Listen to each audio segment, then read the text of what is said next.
He fell. The train took off his left leg. Luckily, a railroad employee saw it and came to help.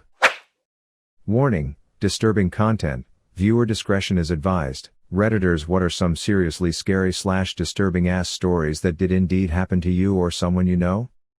My dad was a Boy Scout leader. They were always up to something almost every weekend. One night Dad left with the boys to go camping. Usually, I would go with them, but Dad didn't want me to come along this time. Later that night, I'm woken up to my mom in a panic because someone is coming, and we lived in South Africa. It was my dad. I noticed he was covered in blood. He told Mom something and then started bawling his eyes out. I had never seen my dad cry before that day. He was driving the boys to their camping site, 5 boys in the back of his ute/truck. This was and still is legal where I grew up, 6 boys in the other truck behind them. Dad was pulling a trailer with all their gear. Whilst going 100 kilometers per hour, the trailer hits a pothole, and the weight on the trailer is so heavy, the trailer flipped. The car behind drove into the trailer and he flipped too. Dad got himself out of the car and immediately tried looking for the boys. They were strewn all over the highway. Several had compound fractures, broken bones which had pierced through the skin. Almost all had gravel burns. He always made the boys wear helmets in the back. He then found one of his boys lying in a pool of blood with his brain exposed. He wasn't wearing his helmet. He told the boys he didn't need it and took it off where my dad couldn't see him sitting. He was never the same after that day. A very large piece of him died that day. He spiraled into depression and it still haunts him to this day. I used to live next door to this girl who used to go out with this guy. The girl was the typical girl next door, bubbly, friendly, and generally nice to everyone. The guy seemed fine. I didn't know him well, but any interaction I had with him was affable enough. So the girl next door had a dog, a yappy, irritating terrier that never stopped, barked, and would chase you up the street. She loved the dog. As her next door neighbor and friend for 10 years, I can attest that the dog was annoying, but it meant no harm. Basically a yappy, happy idiot. Coming back to the guy. He got it into his head that she was spending too much time with the dog and that it was impacting their relationship. Seemingly he expressed this a couple of times. The girl maintained her relationship with both guys and dogs. This, apparently, did not sit well. Suddenly, the dog took ill and died. It emerged that the guy had used a weed killer to poison the dog's food. The dog died. The girl challenged the guy on this and he admitted to poisoning the dog, citing his concern for their relationship as his reasoning. She broke it off with him and he spent the next year harassing her and her family. I'd consider this a bullet dodged, but I've oftentimes tried to imagine his thought process to get to where he ended up. I like girl likes the dog must die. Total psycho. A friend of mine is a nurse. She recently had an 18-year-old guy brought in who failed at killing himself via light rail train. When he was brought in, he was severed in half at the waist and was missing most of one of his arms. They knew he wouldn't make it, but they tried to make him comfortable. Repeated attempts to reach his family failed until he admitted that he ran away from home because his family didn't love him. His parents were finally reached, were told of his condition, and they coldly refused to come to the hospital. The young man lived in agony for another 12 hours before dying.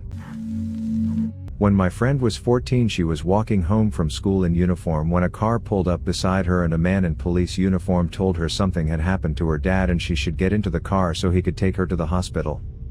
Police in unmarked cars were pretty common, but it already smelled pretty fishy since he hadn't asked her name or anything else to check who she was. She asked for his ID and when he didn't immediately offer it, he said something like, "We don't have time, I'll show you when we get there." She took off running and he didn't chase. Her dad was fine and took her to the police station to report it as soon as she was home. Turns out it wasn't the first time a man in a police costume had tried to get a teenage girl into his car in that area, but nothing ever came of it. I was walking through a square at night in a smaller Chinese city when I was 17 to 18. There was nobody there except for 2 men off to the side of the square. One was sat on a bench casually smoking, while the other was lying on the ground on his back with his arms and legs rigid but bent up in the air above him. His eyes were wide open and bugging out of their sockets.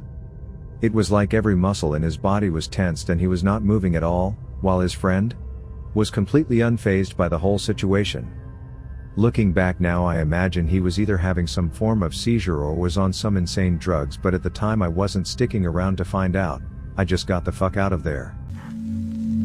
When I was doing my clinical to become a certified nursing assistant, I ended up in a slightly shabby nursing home. One of the residents had just died and the teacher had gathered 20 or so students in the hallway to talk to us about post-mortem care. It was a long hallway with doors to resident rooms lining the sides. Most of the doors were slightly ajar. While the teacher was talking, some trash flew out of an open door and landed on the floor at her feet. It was a few things like candy wrappers, but also heavier things like wadded tissues. It was thrown out of the door at about shoulder height. The teacher stepped forward and opened the door, thinking maybe a confused resident might have thrown it. The room was empty. No one was in there.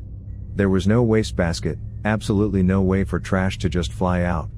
The entire class was spooked, and you could tell the teacher was confused as well. We never discovered the cause, but a student did open the window in the room to let the bad spirits out. A few years ago, I moved out of my parents' house. Shortly after, my dog's health started to decline. She was 16 as it was, and she started having seizures. One day, my mom calls me and asks me to come over when I get off of work, so I do, not thinking much of it. I get there, and she tells me my dog died the night before and they buried her in the backyard, and she gave me her dog bed. A few days later, I stop by my parents' house to get my mail, and while I'm outside at the mailbox, my dog comes running up to me. I was freaking terrified. Turns out, my dog hadn't died. She had a seizure while my parents weren't home and ran out of the door when they got home. When she didn't come back, my mom decided it would be easier to just tell me that the dog had died. My dad didn't want to tell me yet. We had to have her put down a few days after that though. I heard this story from my dad.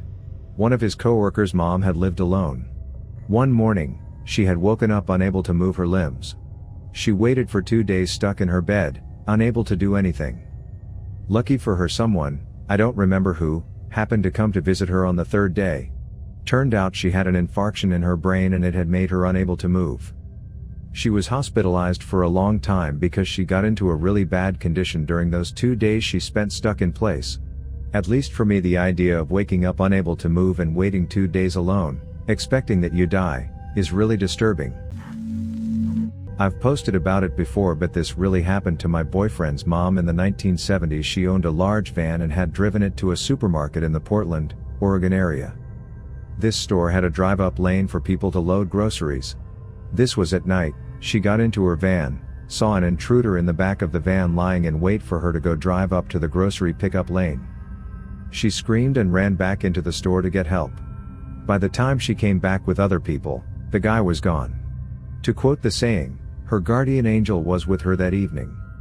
Between she was a housewife, didn't work outside of the home, her husband was a school teacher. Nothing in her day-to-day life put her at risk for this incident. I personally think some scumbag saw her go into the store, wanted to abduct her, and broke into the van to wait for her. This just happened recently. An acquaintance of mine had a really awful roommate.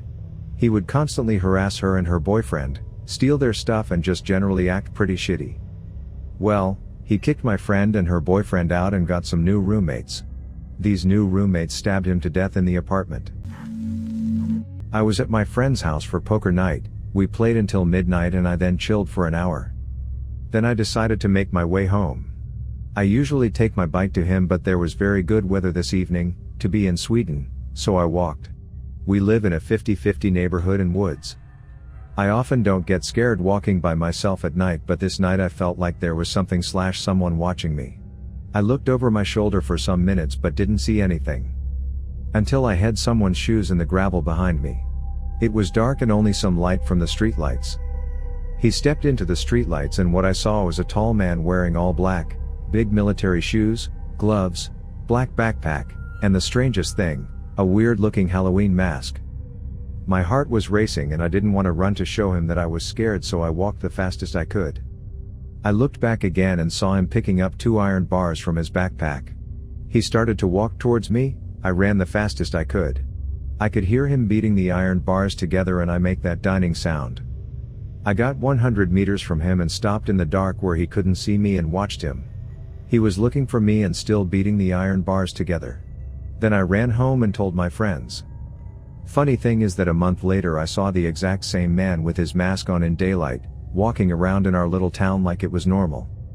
I told my friends that he was the one but didn't want to stop him because he seemed mentally unstable. Still don't know who he is or what he wanted. But yeah, that's my story. Sorry if my English was bad. A friend of mine used to be involved in the wrong crowd when he was younger before I knew him and told me a story that happened to him when he was about 15. He was involved with a gang and had aspirations of becoming a full-fledged gang member, but for now, all he was doing was hanging out with them, handling stolen goods, and selling drugs on the street, so all in all he was just a low-level initiate kinda guy. Anyway, one day when he was walking back from school he noticed two guys who kept taking the same route as him, one of whom was on the phone. He was almost back at his house when a car pulled out from a side road and crashed into him, not hard mind you but enough to knock him clean off his feet.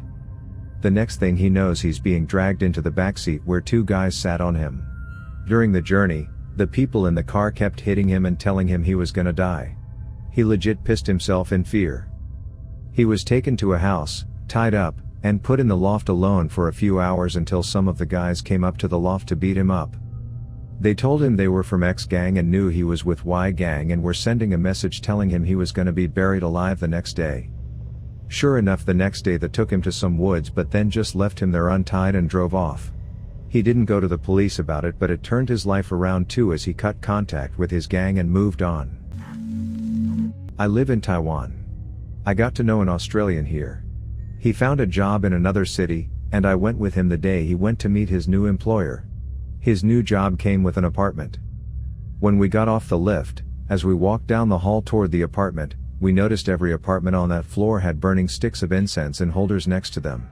After a while, I decided to not stay the night and went home. The next day, my friend contacted me to say he was back in Taipei. He then related what happened after I left. He woke up in the night, and the apartment was like a deep freeze. The windows in the apartment were open. Doors that were closed were open, and open doors closed. All the lights were on.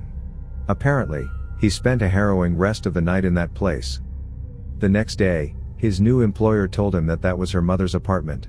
The old woman fell in the living room one day, broke her head open on the tile floor, and died there in the apartment. A friend from grade school was a fantastic basketball player. I mean, it was apparent he had skills even at that early age to go far with the game. In high school, I lost track of him. But found out one day, he got high. We live around lots of train tracks and kids play on them. It's just a fact of life. In his high state, he decided to hop a moving train just pulling out of the yard. He fell. The train took off his left leg. Luckily, a railroad employee saw it and came to help. Tied a tourniquet around what was left of his leg and saved his life. Basketball life dreams decimated with a few bad decisions in one afternoon. While my mom was young, she lived in a house that wasn't very easy to get to. They never had people come to their house, never had people even find their house unless they'd been there before. Then one day, while she was home alone and her parents out grocery shopping, she heard a knock on the door. She assumed it was her parents with hands too full to open the door themselves, but when she opened the door, it was someone she's never seen before. He looked at her with a creepy smile, and she just slammed the door and locked it, waiting for her parents. When she saw her parents' car come into the driveway, she opened the door and ran out to them because she just wanted to know she was safe as soon as possible. When her parents were in the house, she told them what happened. Neither she nor her parents knew who the man was. A few months passed and my grandma was reading the newspaper. She saw a picture that seemed familiar and asked my mother if she recognized it. It was the man who was at the door that night. He had been caught by police and arrested for pedophilia and murder of young girls. My aunt married her longtime boyfriend who had a teen daughter from a previous relationship who lived with them. The daughter ended up pregnant and was sent to live with family in another state. Once in the other state, the daughter reported to someone that she'd been assaulted by her father for years and the baby was his. This was confirmed and the baby died shortly after birth. She also had a creepy tattoo above her genitals that said something along the lines of property of daddy. I don't know the specifics of the infant's death or how she got the tattoo. The story was so disturbing, local news outlets only reported that he was going to prison for sodomizing a minor. My aunt was understandably fucked up about it for a long time. Thank you for watching Reddit Space. Please subscribe if you love these Reddit stories.